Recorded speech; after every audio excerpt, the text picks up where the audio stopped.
Lucy Letby, serial killer. Why did she kill? Part 12. We're now going to examine the defense of Lucy Letby and also each count of the indictment against her with regard to where she was found guilty and not guilty.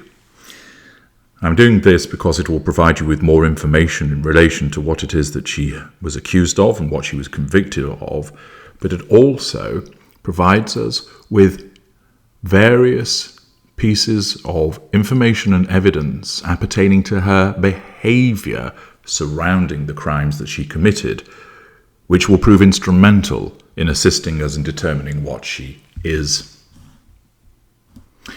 Letby's defence essentially argued that she had been the victim of a conspiracy by senior doctors to cover for what her barrister, Ben Myers' Casey, described as suboptimal care on the unit. He said that between June 2015 and June 2016, the neonatal unit took more babies than usual and that they had greater care needs. What did not change was Miss Letby. She was dedicated. She cared for hundreds of babies. She did not suddenly change, he said. What changed was the babies cared for on the unit in terms of their numbers and needs. And we say, the defence, the inability of this unit to cope. Myers argued that the case against Letby was based on coincidence and tenuous in the extreme, with the prosecution unable to provide any direct evidence of a child having been attacked by her. Were Letby innocent, it would be entirely appropriate for her to accuse others of basically making her a scapegoat. Babies had died. That was a fact. What was not clear was why they had died. And one possibility, of course, was that they had died because the care provided to them was, as her defence barrister stated, suboptimal. She's not at fault, but somebody else was. And therefore, it would not be beyond the imagination for other people to try and cover up their incompetence by blaming somebody else, by finding a scapegoat. The blaming of others can be done by any individual, empath, normal, narcissist, narcissistic, psychopath. Commonly, it's undertaken by narcissists as part of their victim mentality. It wasn't me, I'm the victim of all of this, somebody's got it in for me. They have plotted against me. As I've explained to you on many occasions, you have the paranoia of the narcissist, which exists for the purposes of compelling the narcissist to shirk any accountability for what they are accused of by suggesting that someone or some persons must have it in for the narcissist. They're the ones that have caused the problem, and they're trying to pin the blame unfairly and unnecessarily on the narcissist. Of course, it is also a possibility that one or more narcissists who had failed in what they were doing may well be motivated to have blamed Lucy Letby.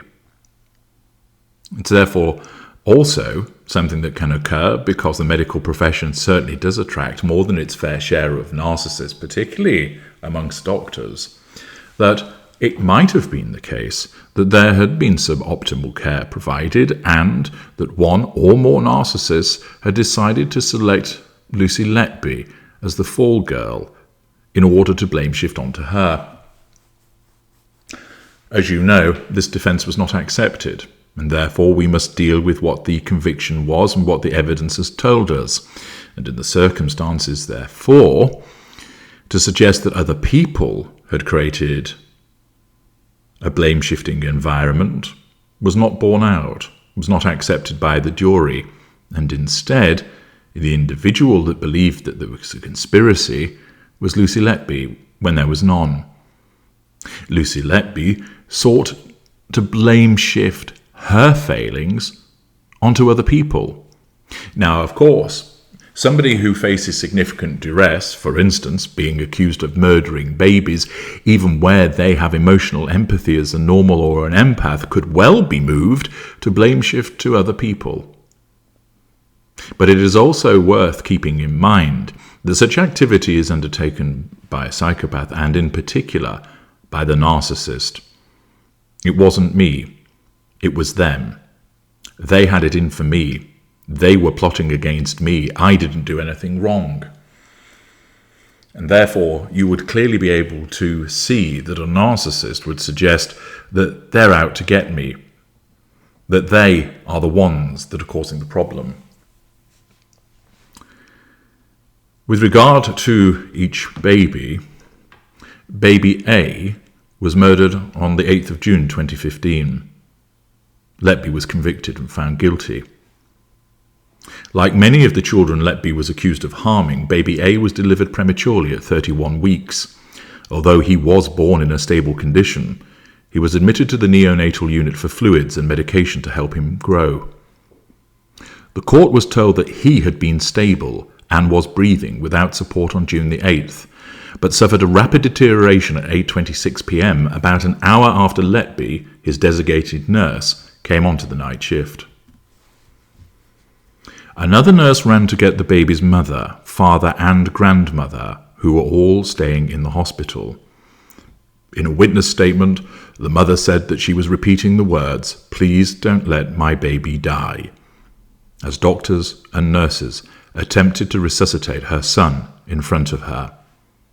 He was pronounced dead just before 9 p.m. The prosecution said that he had been injected with an air embolus, a tiny quantity of air via an intravenous line. As would later be the case with other alleged victims who suffered an air embolism, baby A developed an unusual blue and white mottling on his skin after his collapse, which doctors said they had never seen before. After the baby's death, Letby took an impression of his hand and footprint, as well as a lock of his hair, and gave it to the parents. Such activity, bearing in mind that she is convicted of having murdered that child, shows a particularly cold and callous response. It does lend itself to facade management.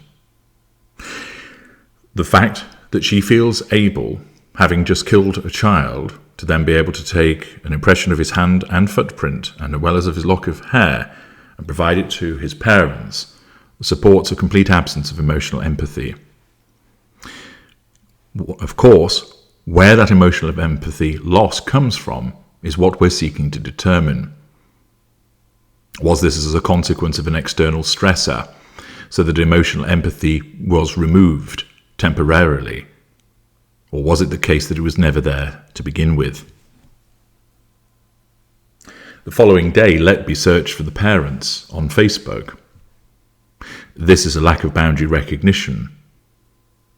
We would query, why would she do this? Was she wanting to check that they were okay, and therefore was exhibiting emotional empathy? Or was she searching for a reaction? Did she want to know how they felt? Was it because she didn't know how to feel, and she was curious, an intellectual curiosity of the psychopath, to find out how these people felt? Or was she wanting to feed off their emotion in the manner of the fuel that is necessary for a narcissist? Baby B. On the 10th of June 2015, Letby attempted to murder this child. Baby B is the twin sister of baby A. After the death of baby A, their parents spent the day in the nursery with her, but that night they were persuaded to go and rest. Shortly afterwards, they were woken by a female member of staff and told to come quickly to see their daughter. My heart sank. Not my baby, not again, her mother said. Letby was not baby B's designated nurse, but she had helped to start a bag of feed just after midnight, the court was told. 25 minutes later, the baby stopped breathing, and on her skin, the same strange rash that had appeared on her brother the night before. The prosecution said she had also been injected with air. She recovered following resuscitation and was discharged a month later.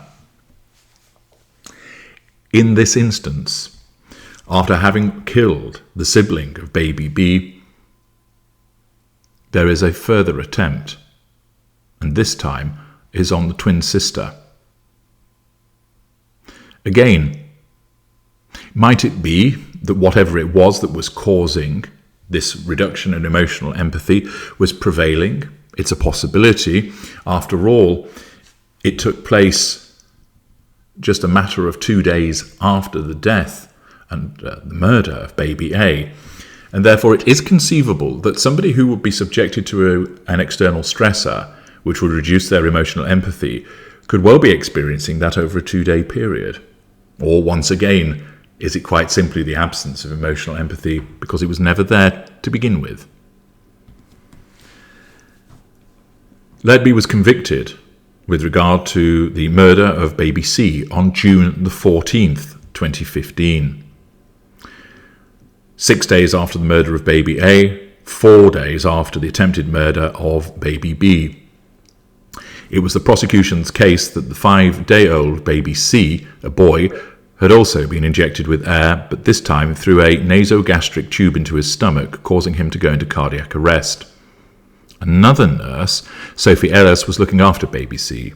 She fed him and left the nursery only to hear the alarm go off a few minutes later. When Ellis came back to the nursery, she said she found Letby as the only person in the room standing beside his cot.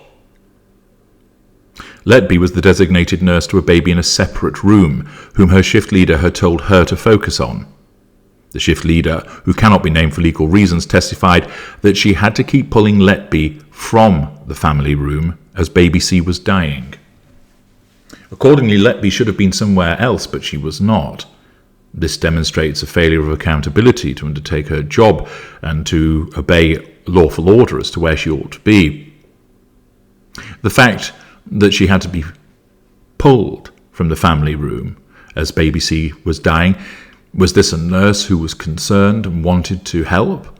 Or was this the ghoulish response of either psychopath or narcissist who was wanting to drink in the fruits of their destruction and the fuel associated with it? 8 days later, Letby murdered baby D, of which she was convicted. On June the 22nd, 2015, the prosecution alleged that Letby tried to kill baby D twice before succeeding on the third attempt by injecting air into her bloodstream.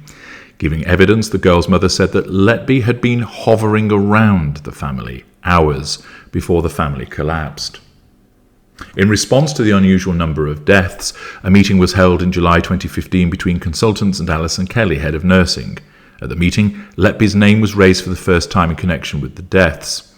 Stephen Breary, a consultant who would later be pivotal in having the nurse removed from the unit, said at the meeting, "No, it can't be Lucy, not nice Lucy."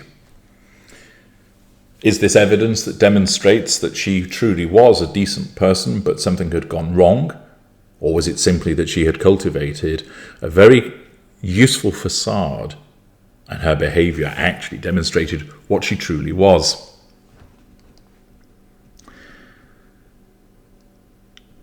On August the 4th, 2015, Letby murdered baby E. She was convicted of that. The court was told that Letby was the nurse assigned to care for baby E and his twin brother, baby F, born 10 weeks early. The prosecution said that their mother interrupted Letby attacking baby E when she visited her sons in the unit shortly after 9 p.m. on August the 3rd. She came in to find baby E distressed and bleeding from his mouth. Letby turned to her and said, "Trust me, I'm a nurse." Was this assertion based upon wanting to reassure that person, born out of emotional empathy? Or was the fact that she had been discovered when she was engaged in the act of murder, resulting in a threat to control, and therefore she had to nullify that by issuing fake compassion and a false reassurance? Baby E suffered significant blood loss later in the evening and died in the early hours of the following day. In court, the doctor who had treated baby E, who cannot be named for legal reasons, addressed the child's parents, who were sitting in the public gallery and apologised for not having insisted on a post-mortem examination. Baby F, attempted murder, 5th of August 2015, convicted. Baby F was the first of 2 children alleged to have been poisoned with insulin. The prosecution claimed that Letby had injected insulin into a bag of nutrient fluid that was then given to the child. The court was told that he later suffered an unexpected drop in his blood sugar levels and a surge in heart rate. Blood tests showed that he had an extremely high level of insulin in his blood, which a medical expert said had only one explanation: that the child had been poisoned. Johnson for the prosecution said Letby had been sly and covered her tracks by poisoning a stock bag of intravenous feed, which she knew would be used in his drip when he was off duty. It shows a degree of cynical, cold-blooded planning, he said. The defence did not contest that Baby F had been poisoned, but denied Letby was responsible, the suggestion being that a colleague had tampered with the feed bag. Blame shifting? In order to nullify a threat to control? Here, the modus operandi has altered. Is it correct that this demonstrates a cynical approach by deciding to poison a bag of feed which she knew would then be later used? Does this show foresight and planning? Is this planning the behaviour of someone who knows what they are? Or is it planning in the moment? A continued sequence of events in order to assert control and nullify potential threats by engaging in a degree of planning.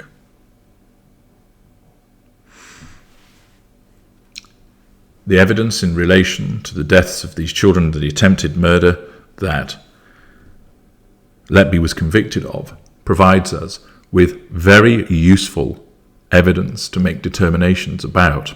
And we're going to continue doing this in part 13. Join me there.